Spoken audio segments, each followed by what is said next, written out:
Okay, let's unpack this. What if the picture we all have of global alliances? What if it's just wrong now? Outdated. It's a really provocative thought, isn't it? Yeah, I've been digging into some news analysis, some diplomatic chatter, and it really feels like the ground is shifting beneath our feet. Things are moving fast. So today we're doing a deep dive into these big power shifts, looking at how those traditional alliances are, being tested and reshaped right now. And striking just how fundamental these changes seem to be. We're not talking minor adjustments here. This really challenges the order we've known for decades. Absolutely. And a massive piece of this puzzle is the Russia-China relationship. It seems much tighter now. Definitely. For years, people were, well, a bit skeptical about how deep it ran. Right. But now it looks like a genuine counterweight to, say, NATO. So Russia is facing sanctions. Heavy ones. And they need support. China steps in. Exactly. Russia leans on China for economic stability, political backing. And China gains access to vital resources. Think energy and boost its own global influence. So it's a trade. Oil, maybe arms? Yeah, things like that. In exchange for Chinese backing.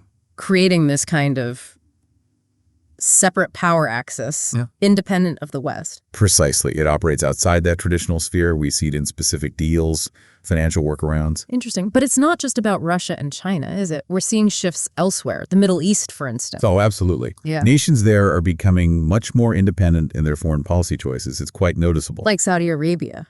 That's a key example. Their energy deals with Beijing are significant. And look at their rapprochement with Syria. Right. Engaging with Assad again. It signals they're not putting all their eggs in the U.S. basket anymore. They're diversifying their partnerships, playing the field more. Which kind of raises questions about relying too much on any one power, doesn't it? It certainly does. Okay, and then there's China's Belt and Road Initiative. We hear about it a lot, mostly infrastructure. Well, yes and no. It is infrastructure, massive projects. But it seems to be much more than that. It looks like a tool, really, for reshaping loyalties globally. How so? Think about its reach. It's deep into Africa, into South Asia. Areas where the U.S. used to have a lot of sway. Exactly. It suggests a very deliberate strategy by China to build a new network of, dependencies and maybe even allegiances. It's about influence as much as concrete and steel. It really does seem strategic. Okay, so what about Europe in all this? They seem caught in the middle. Europe's in a complex spot for sure. You have lingering questions about U.S. reliability, perhaps. A bit of unpredictability there, yeah. And then persistent Russian aggression on their doorstep. It's a tough balancing act. And you see examples, right? Like Germany still needing Russian gas, even indirectly. That highlights the energy vulnerability. It's a real constraint.